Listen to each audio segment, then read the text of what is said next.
नाशिकच्या अशोकनगर परिसरात बुधवारी रात्री भरधाव अज्ञात कारनं रस्त्याच्या कडेला उभ्या असलेल्या नागरिकांना धडक दिल्यानं खळबळ उडाली आहे। या अपघातात एकाच कुटुंबातील सदस्यांसह 3 ते 4 जण जखमी झाले असून एका व्यक्तीचा पाय फ्रॅक्चर झालाय। पित्याच्या प्रसंगावधानामुळे 6 महिन्यांचं बाळ सुदैवानं बचावलं। धडक दिल्यानंतर चालक वाहनासह त्र्यंबकेश्वरच्या दिशेनं फरार झाला। घटनेची माहिती मिळताच सातपूर पोलिसांनी घटनास्थळी धाव घेऊन सीसीटीव्ही फुटेजच्या आधारे त्याचा तपास सुरू केलाय। आम्ही उभे होते, आम्ही दवाखान्यात आलो होतो। माझे मिस्टर माझ्या बाळाला फिरवत होते, उभ्या माणसाला तो चिरडून निघून गेला। त्यांच्या पायाला फ्रॅक्चर होऊन गेलं, माझ्या बाळाला लागलं।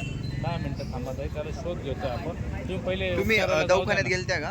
हो, दवाखान्यात चेकअप केलंय, त्यांना लागलेलं आहे खूप। आणि बाळाला काही झालेलं नाही ना? बाळाला नाही झालेलं आहे।